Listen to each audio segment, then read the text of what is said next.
يا علي يا علي يا محمد اكفياني فإنكم كافي الأنصار فإنكم ناصر يا مولاياك يا صاحب العصر والعمر والزمان الغوث الغوث الغوث أدركني أدركني أدركني السعاد السعاد السعاد الأجل الأجل يا أرحم الراحمين پروردگارہ محرومت المصبت شریکت الحسین اکیلے بن ہاشم فاتح شام نبی کی عزت کا واسطہ پروردگارہ حاجی برحق کے ظہور میں حاضر مظلوم کربلا کی زخمی پیشانی کا واسطہ پروردگارہ منتقم آل محمد کی قدم قدم پہ خیر فرما خاندان الہیہ کی جلد آبادی فرما پروردگارہ تجھے واسطہ ہے اپنی ربوبیت اور جلالت کا ہم گناہگاروں کو اپنے مالک کی نیک اور صالح ریت بننے کی توفیق عطا فرما اپنے مالک کے حقوق ادا کرنے کی توفیق عطا فرما ہر وہ سانس عطا فرما جو مالک کی نصرت و ظہور کا سبب بن جائے ہر اس سانس سے پہلے موت عطا فرما جو مالک کی نصرت و ظہور میں دیوار بن جائے پروردگارہ تجھے اپنی آخری حجت کا واسطہ ہے پارہ چنار کے مومنین کی حفاظت فرما دنیا جہان میں جہاں جہاں مشیان حیدر قرار ہے مالک تمام کی پریشانی دور فرما ایک صلوات ایسی پڑھیے کہ تمام دعائیں مستجاب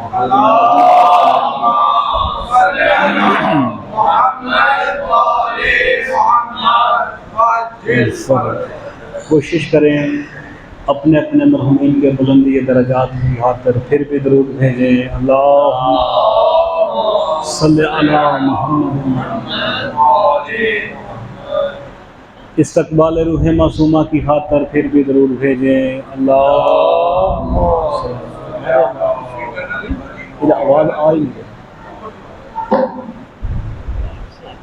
ٹھیک نعرہ تکبیر نعرہ تکبیر نعرہ رسالت نعرہ رسالت کل ایمانیت زبان نعرہ حیدری ناطق قرآن ہے سب مل کے تلاوت کریں حیدری حسینیت حسینیت یزیدیت یزیدیت اہل بیت کے ہر دشمن پہ لعنت صلوات بآواز بلند کریے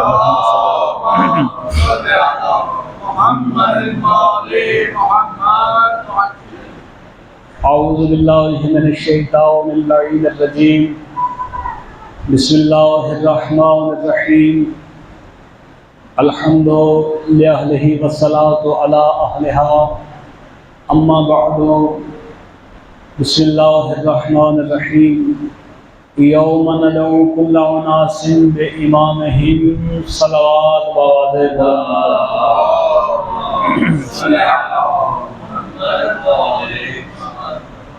دعا ہے اس کریم کی بارگاہ میں جس پاک ذات کی طیب و طاہر نلین کا صدقہ ہر 15 شعبان کی شب اللہ عالمین کو رزق عطا کرتا ہے کہ میرے وقت کا مالک اس تمام مومنین کے رزق میں اضافہ فرمائے بالخصوص اس مجلس کے بانیان کے توفیقات خیر میں مالک اضافہ فرمائے حسن بھائی کو مالک اپنا منتظر اور ناصر بیٹا عطا فرمائے دنیا میں جہاں بھی میرے مولا کے منتظر دعا گو ہے مالک سب کو اولاد مریم عطا فرمائے سلسلہ گفتگو کچھ اس طرح سے ہے کہ پچھلی نشست میں نے آپ کی بارگاہ میں یہ گزارش کی تھی کہ جس ذات کی ہم رعیت ہیں یعنی جو ہمارے وقت کے امام ہیں اس امام کے 5 حق ایسے ہیں جو ہم پر واجب ہیں اور معصوم سے پوچھا گیا کہ وہ کیسے واجب ہیں تو معصوم نے فرمایا کہ ایسے ہی واجب ہیں جیسے دین اسلام میں 5 اصول دین واجب ہیں۔ معصوم سے پوچھا گیا مولا دین اسلام میں اصول دین کی کیا اہمیت ہے، کس طرح واجب ہے، کیا قدر و قیمت ہے؟ تو معصوم فرمانے لگے کہ اس طرح واجب ہیں دین اسلام میں اصول دین، اس طرح اہمیت ہے کہ اگر بندہ 4 کا اقرار کر لے اور فقط 1 کا انکار کر دے تو معصوم فرماتے ہیں کہ بندہ دین اسلام سے خارج ہو جاتا ہے۔ اسی طرح میرے زمانے کے امام کے یہ 5 حق ہیں جو ریت پر واجب ہیں۔ ریت صاحب الزمان میرے سامنے تشریف فرما ہیں، یہ آپ کے اور میرے مالک کے 5 حق ہیں۔ سب سے پہلا حق ہے جو میرے مالک کا ریت پر جو واجب ہے، وہ میں نے گزارش کیا تھا کہ معرفت ہے، وقت کی حجت کی معرفت حاصل کرنا، اور یہ ہم پر واجب نہیں فقط، یہ ہر زمانے کی حجت کی ریت پر واجب تھا اپنے اپنے زمانے کی حجت کی معرفت حاصل کرنا۔ پچھلی نشست میں مختصر سے ہی لیکن میں نے تفصیلاً معرفت کے حوالے سے گفتگو کی تھی۔ دوسرا حق ہے جو ریت پر واجب ہے، وقت کی حجت کا، امام زمانہ کا، ہم پر جو واجب حق ہے وہ ہے امام کے حق میں دعا مانگنا، امام کے حق میں دعا کرنا۔ تیسرا حق ہے جو ریت پر واجب ہے حجت کا، امام زمانہ کا، جو ہم پر واجب ہے کہ اپنے وقت کے امام کا انتظار کرنا، وقت کی حجت کا انتظار کرنا۔ چوتھا حق ہے امام زمان کا جو ریت پر واجب ہے کہ امام کی راہ میں مال خرچ کرنا اور امام کی نصرت کرنا۔ پانچواں حق ہے کہ امام کو اس کے لٹے ہوئے گھر کا پرسہ دینا، عزاداری کرنا۔ پہلے حق پہ میں تفصیلاً تھوڑی سی گفتگو کر چکا ہوں، آج دوسری نشست ہے اور موضوع بھی آج کا دعا تھا، تو میرا دل چاہتا ہے کہ آج کا جو میرا وقت ہے وہ میں اسی حق پہ تفصیلاً گفتگو کروں۔ ہے جناب کا مزاج عالی کی میں گزارش کر رہا ہوں۔ سب سے پہلے دعا کی اہمیت، دعا ضروری کتنی؟ اللہ اپنی بیعت کتاب میں فرما رہا ہے سورہ فرقان میں آیت نمبر 67، مخلوق جو اللہ نے خلق کی اس سے مخاطب ہے، لیکن اپنے نبی کے وسادت سے، اپنے نبی کے توسل سے، اپنی مخلوق سے اللہ فرما رہا ہے کہ اے حبیب ان کو کہہ دو کہ اگر تم دعا نہ کرتے تو میرے نزدیک ان کی کوئی اوقات نہیں، ان کی کوئی قدر و منزلت نہیں، ان کی کوئی اہمیت نہیں۔ اس آیت کا مزاج بتا رہا ہے، ترجمہ معنی مفہوم یہی واضح کر رہا ہے کہ اگر انسان کی کوئی اوقات، ویلیو، عزت، رسپیکٹ اللہ کے نزدیک ہے تو فقط وہ دعا کے لیے ہے کہ انسان اللہ سے دعا کرتا ہے۔ معصوم سے پوچھا گیا کہ مولا، چھٹے امام سے، مولا کی ذات پہ بآواز بلند صلوات،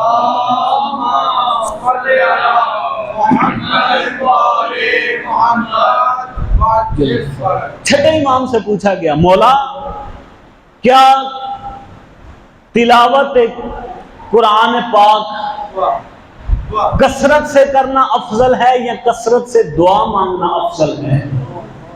تو معصوم نے فرمایا کہ کثرت سے دعا مانگنا افضل ہے۔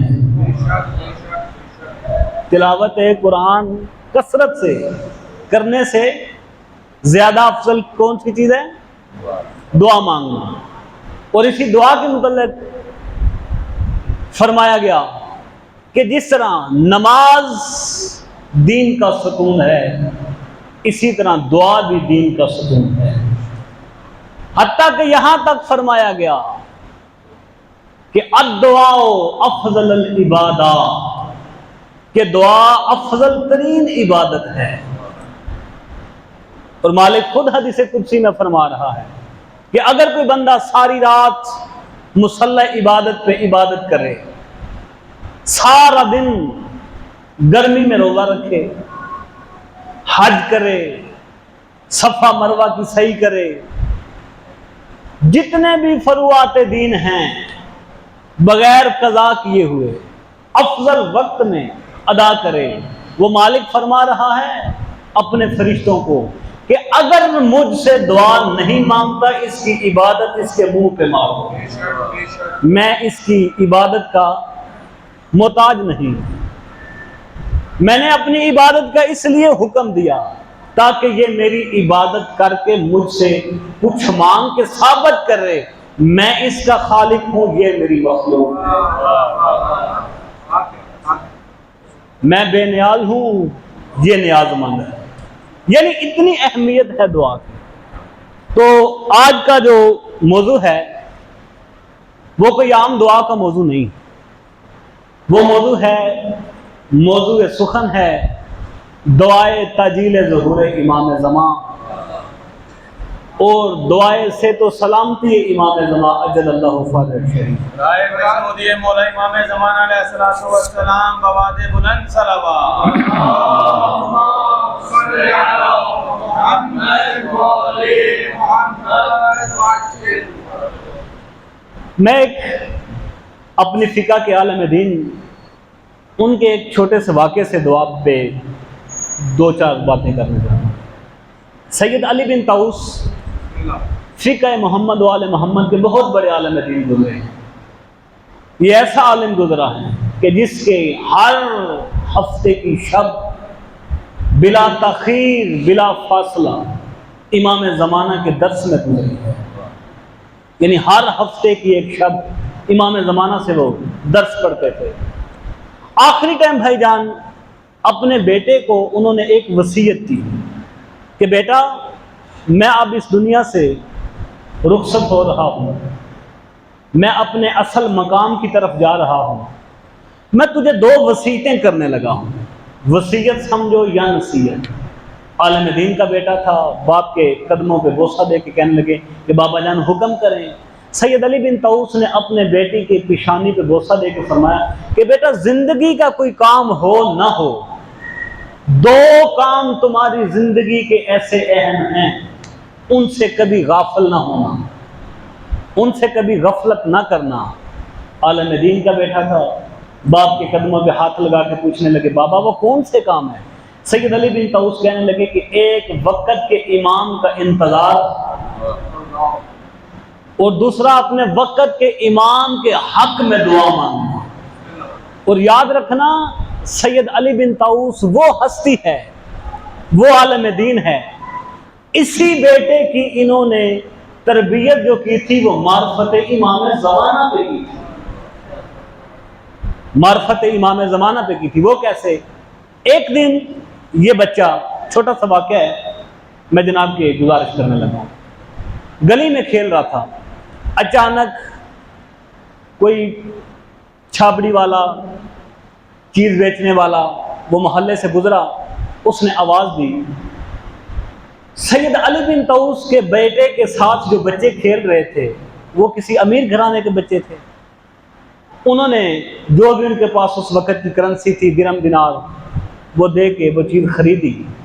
بچہ تھا، بچے کے دل میں خواہش پیدا ہوئی، کاش میری جیب میں بھی کچھ پیسے ہوتے تو میں بھی اپنے لیے کچھ چیز خریدتا اور اپنے دوستوں میں میری بھی عزت ہوتی۔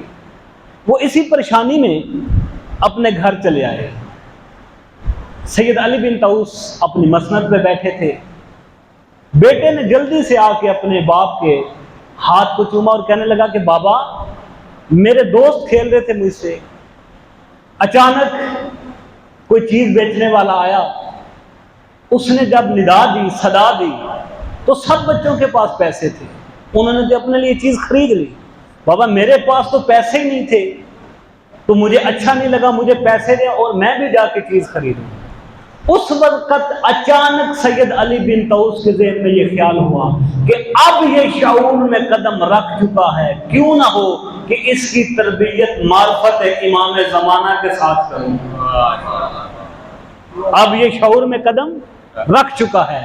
اور یاد رکھنا، یہ جو واقعات انبیاء کے، ائمہ کے، علماء کے ہوتے ہیں نا، یہ ہمارے لیے درس ہوتا ہے۔ یہ فقط اس لیے نہیں کہ آغا علی عباس آئے ممبر پہ بیٹھ کے سنا کے چلے گئے، آپ نے سن لیا اور چلے گئے، نہیں، ایسا ہرگز نہیں ہے۔ یہ ہستیاں ہمارے لیے نمونہ عمل ہیں۔ اس واقعے کا تعلق کسی حقیقت کے ساتھ ہے، یعنی اس واقعے کا تعلق یہ ہے کہ اگر ہم آج سن کے جا رہے ہیں تو ہمیں بھی چاہیے کہ اپنے بچوں کی تربیت معرفت امام زمان کے ساتھ کریں۔ رائے خشنود یہ مولا امام زمان علیہ السلام بواد بلند صلوات۔ اللہم صلی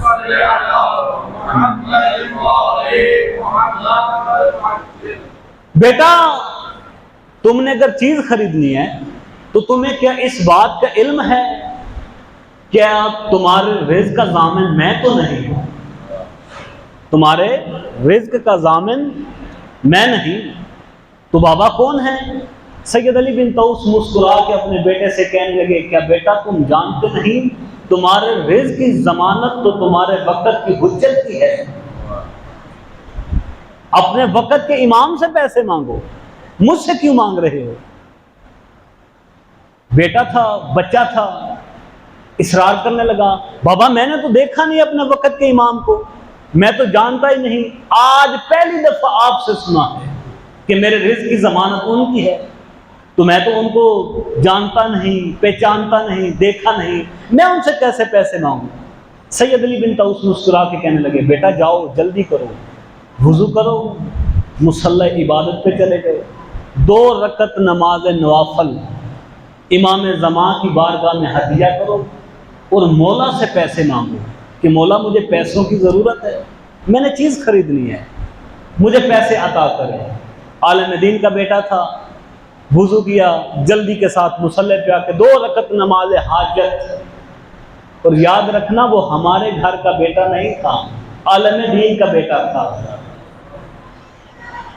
2 رکعت نماز نوافل، حاجت امام زمانہ میں ہدیہ تلاوت کی، مولا کو ہدیہ کی، ہاتھ دعا کے بلند کیے، مولا مجھے پیسے چاہیے، آپ میری مدد کریں، میں نے آپ کو دیکھا نہیں، میں آپ کو جانتا نہیں، پہچانتا نہیں، میں نے تو آج اپنے باپ سے آپ کا تذکرہ سنا، تو مولا میری مدد کریں۔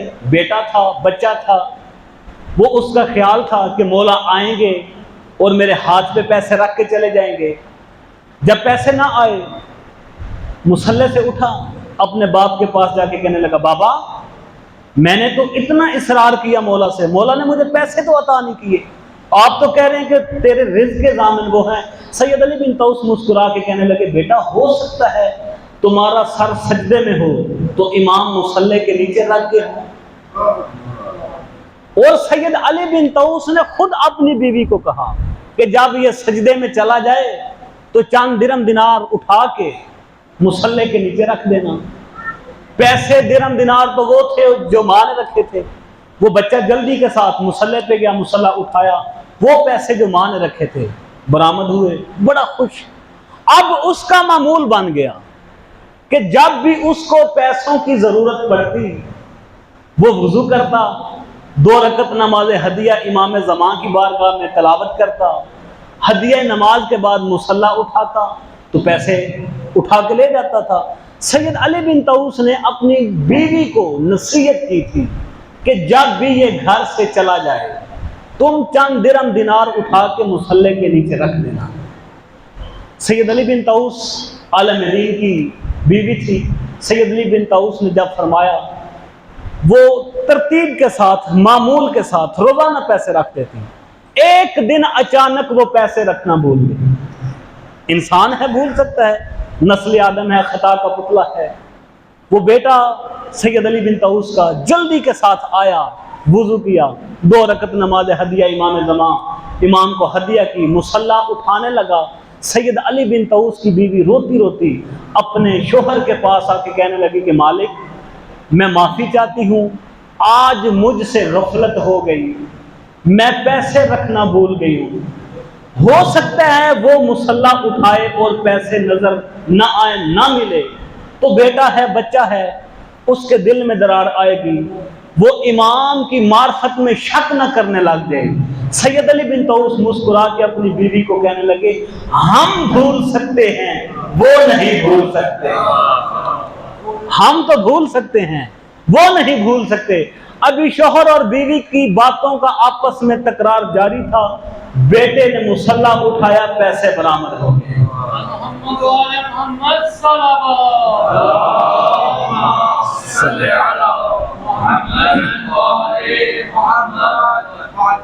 اسی بیٹے کو آخری ٹائم، آخری وقت وصیت کی کہ بیٹا زندگی میں کوئی کام ہو نہ ہو، دو کام ایسے ہیں تمہاری زندگی کے اہم، ان میں کبھی غفلت نہ کرنا۔ پہلا وقت کے امام کا انتظار، دوسرا وقت کے امام کے حق میں دعا مانگنا۔ ہاں بیٹا، میری ساری زندگی اپنی فقہ کے لوگوں میں گزری ہے، طرح طرح کے لوگ سوال کرتے ہیں، ہو سکتا ہے تجھ سے کوئی سوال کرے کہ امام زمان تو ہماری دعا کے محتاج نہیں، وہ تو خود حجت خدا ہیں، وہ خود امام ہیں، ان کو ہماری دعا کی کیا ضرورت؟ تو بیٹا پریشان ہونے کی ضرورت نہیں، فقط ایک جملہ کہہ دینا، اگر وہ جو اتنا کریم ہے اس کو ہمارے سجدوں کی کیا ضرورت ہے؟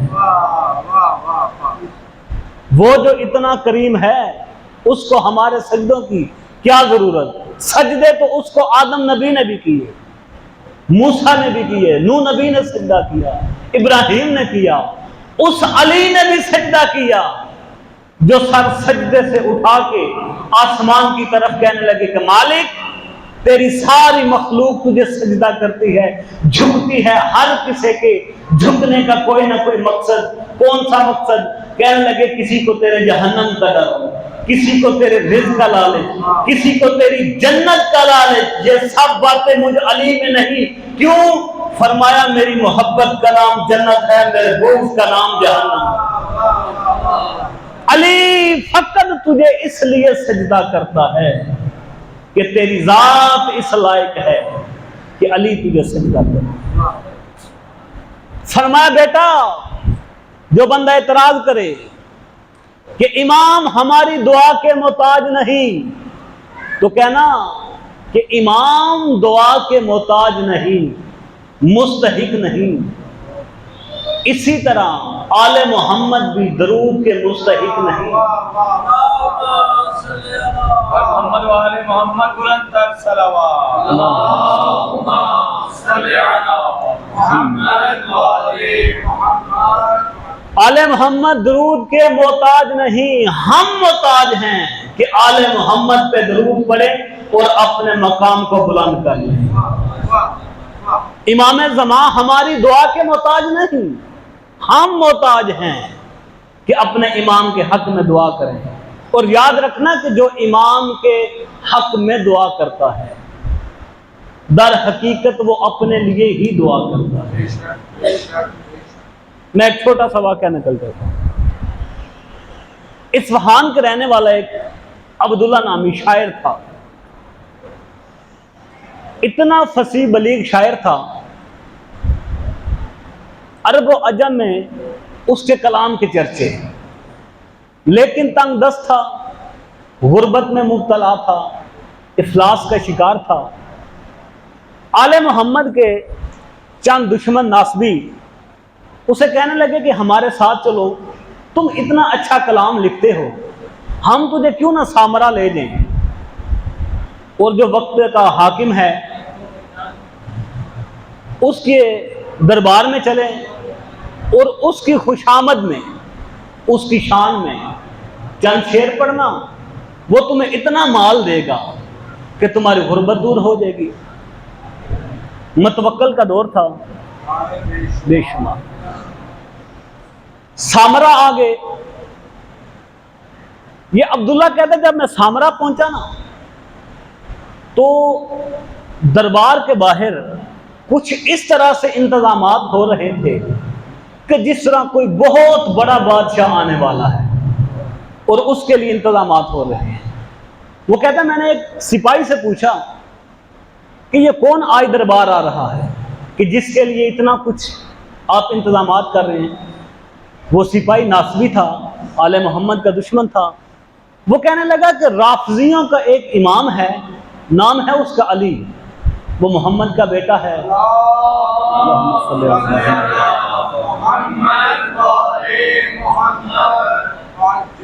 اور رضا کا پوتا ہے، اس نے آنا ہے اور شاید اسے حاکم قتل بھی کر دے۔ اس نے آنا ہے، شاید اسے حاکم قتل کر دے۔ یہ عبداللہ کہتا ہے میں نے دیکھا کہ اتنے انتظامات، کوئی اتنا عزت دار بندہ ہے، یہ اسے قتل کیوں کرنا چاہتا ہے؟ یہ عبداللہ اصفہانی کہتا ہے کہ میں دروازے پہ رکیا کہ میں دیکھوں تو صحیح وہ کون اتنا عزت دار آنے لگا ہے کہ جس کے لیے اتنے انتظامات ہو رہے ہیں۔ عبداللہ اصفہانی کہتا ہے کہ میں نے دیکھا اچانک کہ چند سپاہی ہیں، ان کے ساتھ ایک گھوڑا سوار آ رہا ہے۔ وہ جو گھوڑا سوار ہے اس کا چہرہ اس طرح چمک رہا تھا نور کے ساتھ کہ چاند بھی شرمانے لگا، سورج بھی شرمانے لگا اس کے چہرے کے سامنے۔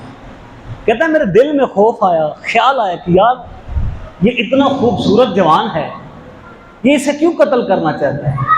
عبداللہ اصفہانی کہتا ہے کہ ابھی چند قدم وہ گھوڑا سوار مجھ سے دور تھا، اور یاد رکھنا یہ محب اہل بیت نہیں تھا عبداللہ اصفہانی، یہ آل محمد کا ماننے والا نہیں تھا، پہلے یہ بھی ناصبی تھا، دشمنان آل محمد میں سے تھا۔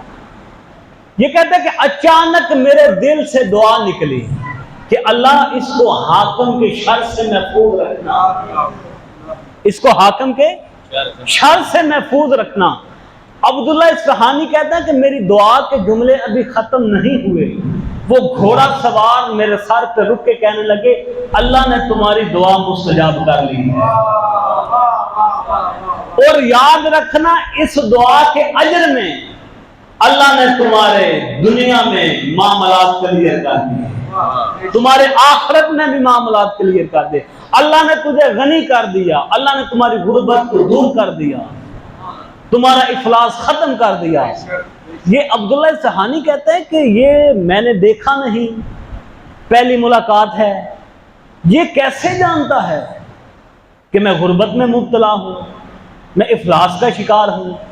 یہ کہتا ہے کہ میں نے سوچا کہ وقت تھوڑا ہے، چلو تھوڑی دیر انتظار کرتا ہوں، جب یہ باہر نکلیں گے تو ان سے پوچھوں گا کہ ان کو کس نے بتایا کہ میں غربت میں مبتلا ہوں، افلاس کا شکار ہوں، اور میں نے تمہارے لیے دعا کی ہے اور اللہ نے مستجاب کر لی دعا۔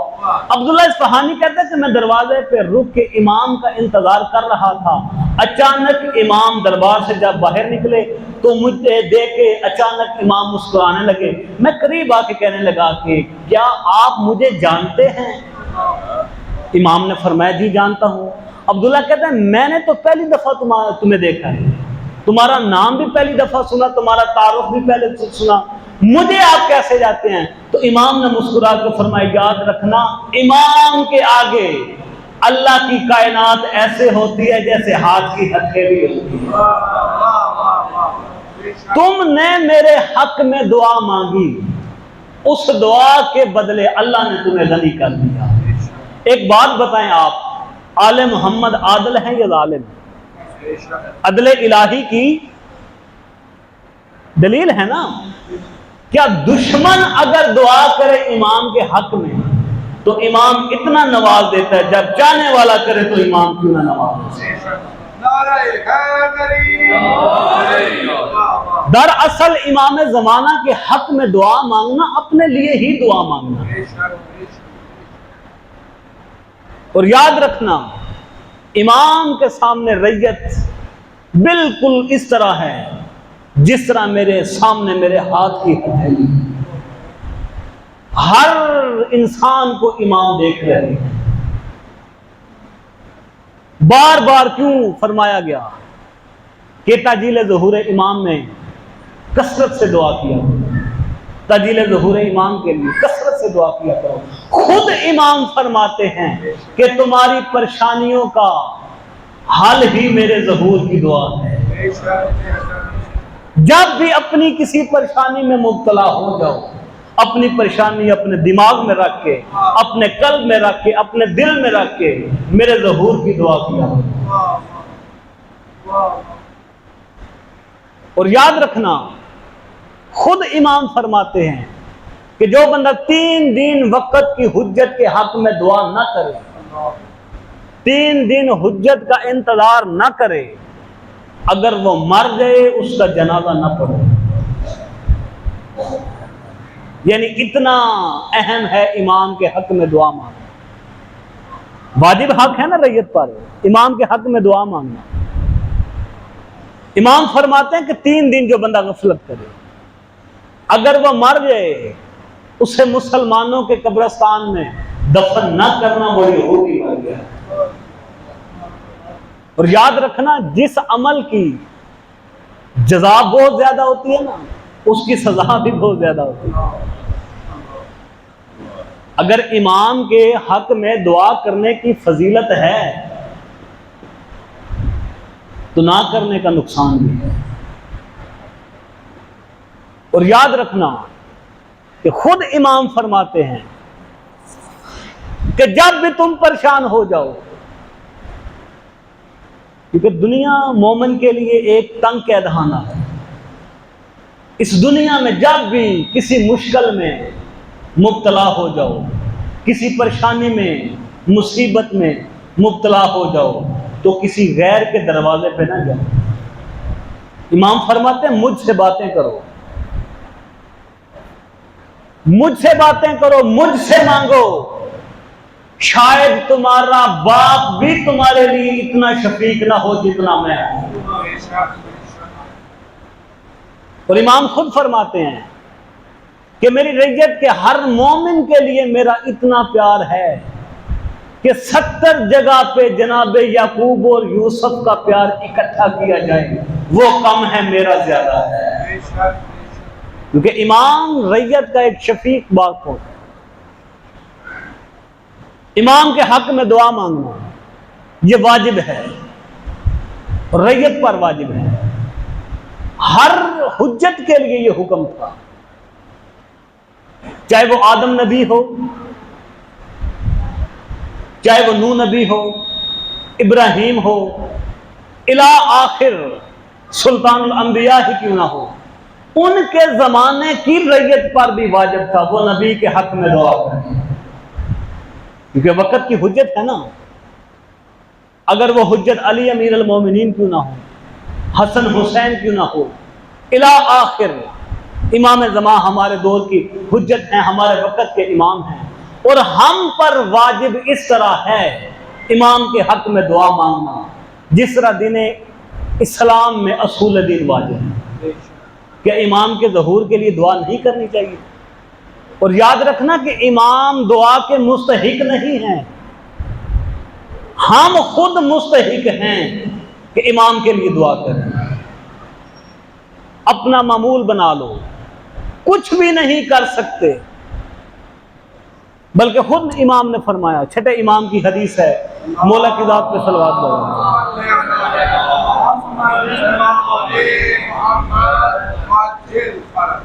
کہ جو بندہ 40 دن نماز فجر کے بعد دعائے عہد پڑھے اور اس دنیا سے چلا جائے، 40 دن بلا ناغہ معمول کے ساتھ نماز فجر کے بعد دعائے عہد پڑھے، چھٹے امام فرماتے ہیں کہ اگر بندہ دنیا سے چلا جائے تو جب میرا بیٹا ظہور کرے گا تو اس دعا مانگنے والے کی قبر پہ جا کے امام اسے اٹھا کے کہیں گے آؤ میری زیارت کر لو، میں آ گیا۔ تو امام فرماتے ہیں کہ دعا کرتا کرتا مومن اگر اس دنیا سے انتقال کر جائے تو امام فرماتے ہیں وہ ایسے ہی سمجھے جیسے میرے خیمے میں اس کی روح نکل گئی۔ دعا اتنی ضروری ہے۔ ہر شب جمعہ زیارت عاشورہ پڑھو، بلکہ بڑا مشہور واقعہ ہے، مفاتیح الجنان میں بھی تفصیلاً، حاجی علی محمد رشتی ایک سید تھے، تاجر تھے، یہ حج کے ارادے سے قبلہ نکلے گھر سے، قافلہ تھا ان کے ساتھ، اچانک یہ رستہ بھول گئے۔ مفاتیح الجنان میں یہ تفصیلاً ذکر موجود ہے۔ اچانک رستہ بھول گئے، اتنی آندھی، اتنی بارش، حتیٰ کہ روایت میں ہے کہ برف گرنے لگی، اوئلے گرنے لگے، یہ پریشان ہو گئے، رستہ بھول گئے۔ میں تو جنگل بیابان میں پھنس چکا ہوں، اب میری کون مدد کرے گا؟ نہ واپس جا سکتا ہوں، نہ اپنے قافلے کے ساتھ مل سکتا ہوں۔ سید محمد علی رشدی یہ کہتے ہیں کہ اچانک میں نے دیکھا کہ ایک بہت خوبصورت قد آور شخصیت ہیں، ان کے کاندھے پہ بیلچہ ہے، تو وہ میرے قریب آ کے کہنے لگے کہ اے عبد خدا تم کیوں پریشان ہو؟ میں کہنے لگا کہ میں آپ کو جانتا نہیں، آپ مجھے جانتے نہیں، شاید آپ کے کاندھے پہ بیلچہ ہے، آپ زمیندار ہیں، یہ آپ کا رقبہ ہوگا۔ میں حج پہ جا رہا تھا تو اچانک رستہ بھول گیا، کیا آپ میری مدد کر سکتے ہیں؟ حاجی علی محمد کہتے ہیں کہ جب میں نے کہا نا کہ آپ میری مدد کر سکتے ہیں، انہوں نے کہا کیوں نہیں، میں آؤ آپ کو آپ کے قافلے کے ساتھ ملا دیتا ہوں۔ حاجی علی محمد کہتے ہیں کہ میں نے اچانک دیکھا کہ ایک آنکھ چپنے، ایک آنکھ لمحے کے بارے کہ میں اپنے قافلے کے ساتھ مل گیا۔ پھر کہتے ہیں کہ میں جب اپنے قافلے سے بچھڑا تو پھر اسی شخصیت کے ساتھ میری ملاقات ہوئی، تو مجھے وہ کہنے لگے آپ دعائے عہد کیوں نہیں پڑھتے، آپ زیارت عاشورہ کیوں نہیں پڑھتے، آپ دعائے مدبہ کیوں نہیں پڑھتے، آپ نماز شب کیوں نہیں پڑھتے؟ حتیٰ کہ امام نے 3 دفعہ اپنی ران پہ ہاتھ مارا اور کہا ندبہ ندبہ، عاشورہ عاشورہ۔ یہ کہتے ہیں کہ جب میں نے امام کے یہ الفاظ سنے تو میں نے کہنے لگا کہ آپ ہیں کون؟ تو اس وقت امام نے مسکرا کے فرمایا علی محمد میں تمہارے وقت کا امام ہوں، تم مجھے بھول جاتے ہو اکثر، میں تمہیں بیابان میں بھی نہیں بھولتا، میں تمہیں جنگلوں میں بھی نہیں بھولتا۔ تو گزارش ہے جہاں پہ اکٹھے ہونے کا مقصد کی یہ تھا کہ امام کے حق میں دعا کی جائے، اور اپنی زندگی کا معمول بنا لو کہ اپنے امام کے حق میں دعا کیا کرو۔ نماز فجر تو سارے بندے پڑھتے ہیں، کچھ بھی نہیں پڑھ سکتے، کم سے کم اتنا تو پڑھ سکتے ہیں یا رب محمد و آل محمد صلی علی محمد و آل محمد وعجل فرجہ۔ دعائے سے تو سلامتی امام زمان تو پڑھتے ہیں، آپ یقیناً ہر نماز کے بعد پڑھتے ہیں۔ معمول بنا لیں کہ امام کے حق میں دعا ضرور کیا کریں۔ اور میں نے خود اپنے کانوں سے بہت ہی بزرگ عالم دین ان سے سنا ہے کہ امام کے لیے جو ایک وقت معین ہے نا دعا کرنے کے لیے، کہ جس وقت امام اپنی ساری رعیت کو دیکھ رہے ہوتے ہیں، وہ نماز ہے غروب آفتاب سے پہلے۔ اس وقت امام انتظار میں ہوتے ہیں اور دیکھ رہے ہوتے ہیں کہ کون میری رعیت میں سے میرے لیے دعا کر رہا ہے۔ یعنی مغرب سے چند لمحے پہلے جب سورج غروب ہو رہا ہے اپنے امام کے حق میں دعا کیا کرو۔ خدا را اگر آپ کو پتہ چل جائے نا کہ امام کس حالت میں ہے، وہ پریشان چہرہ، وہ خون روتی آنکھیں، ان آنکھوں میں تمہارے لیے جو امام کی آنکھوں میں تشریح ہے، اگر آپ کو پتہ چل جائے آپ دنیا سے لا تعلقی اختیار کر دیں۔ خون رو رہے ہیں، لمحہ بلمحہ خون رو رہے ہیں، کیوں کہ کب مجھے اذن ظہور ملے اور میں اپنے مظلوم داد حسین کے بے گناہ خون کا انتقام دوں۔ دعا کرو کہ اللہ جلدی اس کریم کو اذن ظہور ملے اور کربلا کے اس بے گناہ خون کا انتقام ہو جو امت رسول نے نینوا کے صحرا میں بہا دیا۔ ایام اذا آنے کو ہیں، یقیناً حج کا موسم گزر چکا اور کتنی بڑی مصائب کی یہ بات ہے کہ امت رسول نے تو حج پڑھ لیا مگر نواسے رسول کو کسی نے حج نہ پڑھنے دیا۔ جب امام نے اپنے احرام توڑے نا تو کعبہ سے ایک آواز آئی کہ حسین ابن علی آپ حج کر کے میری عزت میں اضافہ نہیں کریں گے؟ امام فرمایا میں تو آیا تھا حج پڑھنے کے لیے، اگر حج پڑھوں تو تمہاری حرمت پامال ہو جائے گی۔ میں جانتا ہوں کہ کئی لوگ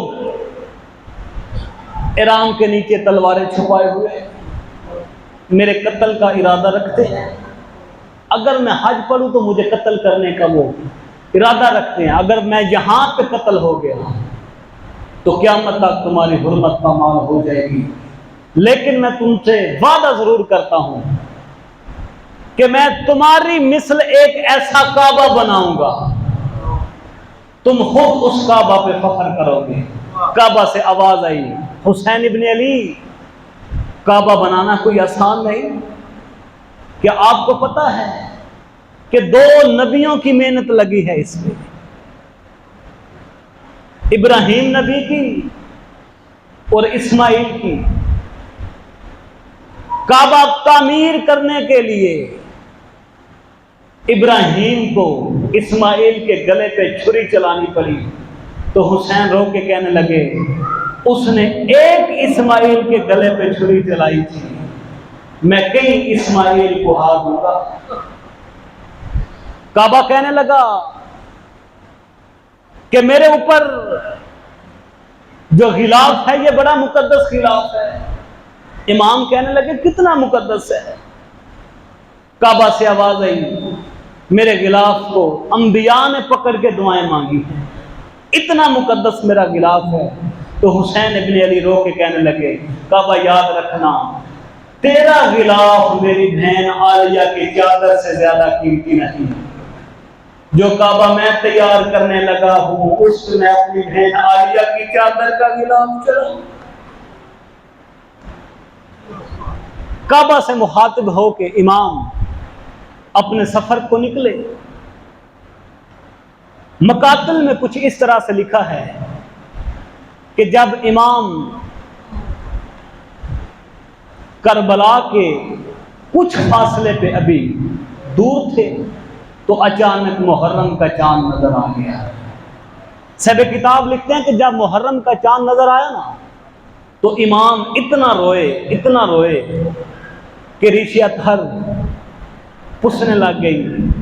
جب امام روتے روتے علیحدہ ہوئے نا تو معمل میں بیٹھی ہوئی بہن تڑپ کے کہنے لگی عباس پتہ کرو کیا میرے بھائی کو کس نے رلایا ہے؟ جناب عباس اس جگہ پہ آئے جہاں جناب نواب کربلا رو رہے تھے۔ جناب عباس ہاتھ باندھ کے کہنے لگے مولا میں تو نوکر ہوں، میری تو جرت ہی نہیں ہے، آپ کی بہن نے بھیجا ہے، وہ کہہ رہے ہیں کیوں آپ رو رہے ہیں؟ اس وقت حسین رو کے کہنے لگے عباس مجھے گلے لگاؤ محرم کا چاند نظر آ گیا ہے۔ عباس یہ وہ چاند ہے جس چاند میں میرے جوان بیٹے مارے جائیں گے۔ عباس یہ وہ چاند طلوع ہو گیا جس میں تمہارے بازو قلم ہو جائیں گے۔ اتنا روئے کربلا کے غریب، اتنا روئے کہ زمین میں زلزلہ آ گیا۔ صاحب کتاب لکھتے ہیں جب واپس آئے تو 2 محرم کربلا پہنچے۔ بس اسی جگہ پہ میں دعا مانگنے لگا ہوں۔ جب 2 محرم گھوڑا کربلا پہنچا، پہلا قدم رہوار کا جب زمین کربلا پہ آیا، سید عبد الرزاق موسوی المکرم وہ مقتل مکرم میں لکھتے ہیں کہ کربلا کی زمین بلند ہو کے حسین ابن علی کا استقبال کرنے لگی۔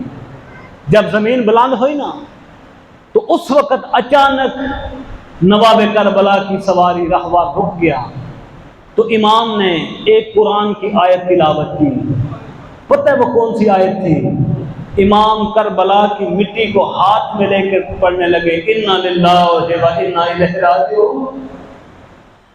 فرمایا اکبر بیٹا، جی بابا، اپنی پٹھیوں کے، اپنی ماں کے مامل بٹھا دو، کناتیں لگا لو، خیمے لگا دو، ہماری منزل آ گئی ہے۔ صاحب کتاب لکھتے ہیں کہ یہ جو پہلی رات تھی نا کربلا میں، یہ علی کی بیٹی پہ کوئی اتنی مشکل رات تھی کہ علی کی بیٹی کتنی بار غش کر گئی۔ جب خیمے لگ گئے، کناتا لگ گیاں، اس وقت علی کی بیٹی اپنے خیمے میں جناب عباس کو کہنے لگی، عباس جی میری سین، جی مخدومہ، جی ملکہ، جاؤ نا میرے بھیا حسین کو میرے خیمے میں لے کے آؤ۔ جب کربلا کا غریب اپنی بہن کے خیمے میں آئے نا، تو بی بی نے اپنے بھیا کے گلے میں باہیں ڈال دی، تو بھیا کے منہ پہ بوسے دے کے کہنے لگی، بھیا میں جب سے اس زمین پہ آئی ہوں، اللہ جانے کیا راز ہے، میرے سر کی چادر میرے سر پہ نہیں ٹھہرتی، اللہ جانے کون سی آوازیں آ رہی ہے، کوئی راز ہے اس زمین میں؟ تو کربلا کا غریب رو کے کہنے لگا، ہاں راز ہے۔ علی کی بیٹی نے کہا، بھیا کون سا راز ہے؟ تو امام نے رو کے فرمایا کہ جب صفین کے جنگ سے ہم واپسی پہ آئے نا، تو اسی مقام پہ بابا علی حسن بھیا کی گود میں سر رکھ کے لیٹے ہوئے تھے، تو اچانک بابا چیخیں مار کے رونے لگے۔ سارے اصحاب اکٹھے ہو کے آ کے بابا کے پاؤں چوم کے کہنے لگے کہ یا علی، آپ تو اتنے بڑے بہادر ہیں، آپ کی چیخیں بلند کیوں ہونے لگی؟ تو علی رو کے کہنے لگے کہ میں نے ابھی دیکھا ہے اس زمین میں خون کا دریا بہ رہا ہے، اسی دریا میں میرا حسین زخموں میں چور، اسی دریا میں میرے عباس کے بازو، اسی دریا میں میرے اکبر کا سینہ زخمی۔ غش کر گئی علی کی بیٹی، اتنا روئی، غش کر گئی۔ امام نے فرمایا، عباس جی بھیا جلدی جاؤ، حبیب کا یہ رشتہ دار قبیلہ ہے بنو اسد، یہ اس زمین کے مالک ہیں، جلدی جاؤ ان کو لے کے آؤ، میں ان کو زمین کی قیمت ادا کروں۔ صاحب کتاب لکھتے ہیں کہ جب بنو اسد کے لوگ امام کے پاس ملاقات کے لیے آئے نا، تو امام کی زیارت کر کے دیکھ کے امام کے چہرے کو اتنا محب ہو گئے، اتنا محب ہو گئے۔ امام نے فرمایا میرے پاس وقت تھوڑا ہے، یہ زمین آپ کی ہے۔ بنی اسد کا ایک بزرگ کہتا ہے جی ہماری ہے۔ امام نے فرمایا کہ آپ اس زمین کا سودا کریں گے؟ وہ کہتا ہے کہ آپ شکل سے، چہرے سے تو بہت بڑے امیر نظر آتے ہیں، لیکن منت کرتا ہوں یہ زمین آپ نہ خریدیں۔ امام نے فرمایا میں کیوں نہ خریدوں؟ وہ بزرگ کہتے ہیں ہم نے اپنے بزرگوں سے سنا یہ کوئی عام زمین نہیں، یہ وہ زمین ہے جہاں سے انبیاء روتے ہوئے گزر گئے۔ اس وقت کربلا کا غریب کہتا ہے وہ اس لیے روتے چلے گئے تھے، ان میں سے کسی کی ماں کا نام زہرا نہیں تھا، میں زہرا کا بیٹا ہوں، میں نبی کا نواسا ہوں۔ فرمایا زمین خریدنا چاہتا ہوں، یہ کتنی آپ کی قیمت ہے؟ صاحب کتاب لکھتے ہیں کہ 60,000 دینار اس وقت بہت زیادہ رقم تھی، ان کے منہ مانگے سے بھی کتنی زیادہ رقم جب دی نا۔ ایک کربلا میں اس وقت بنی اسد کے قبیلے کا ایک جوان تھا جس کی عمر تقریباً 18 سال تھی، وہ کہنے لگا قدموں پہ ہاتھ لگا کے، سخی آپ بہت زیادہ امیر ہوں گے، آپ تو شکل سے کوئی بادشاہ نظر آتے ہیں، لیکن یہ آپ کو لوٹ رہے ہیں، یہ نہیں جانتے میں نے خود اپنی آنکھوں سے دیکھا ہے، ایک دفعہ میرا باپ اس زمین میں ہل چلانے لگا تو اچانک اس زمین سے خون ابلنے لگا۔ میں آپ کے آگے ہاتھ جوڑ کے کہتا ہوں خرید تو لی ہے آپ نے، مگر یہاں پہ آپ پڑاؤ نہ ڈالنا، ایک ایسی بات ہے جو میرا دل پھٹ رہا ہے، میں آپ کو بتا نہیں سکتا۔ امام کہنے لگے جلدی بتاؤ وہ کون سا راز ہے؟ یہ جوان سر پہ ماتم کر کے کہتا ہے میں نے کتنی دفعہ رات کو دیکھا ہے، اس زمین پہ ایک مستور آتی ہے جس کے بال کھلے ہوتے ہیں، جو اپنے بالوں سے بہاری دیتی ہے تو رو رو کے کہتی ہے بیٹا حسین کربلا پہ آ۔ اللہم لعنت اللہ علی القوم الظالمین۔ رب صلی علی محمد و آل محمد وعجل فرج آل محمد۔ اللهم كن لوليك الحجة ابن الحسن عليه الصلاة والسلام صلواتك عليه وعلى آبائه في هذه الساعات وفي كل ساعة وليا وحافظا وقائدا وناصرا ودليلا وعينا حتى تسكنه الزكاة عنه وتمتعه فيها طويلا. یا رب محمد و آل محمد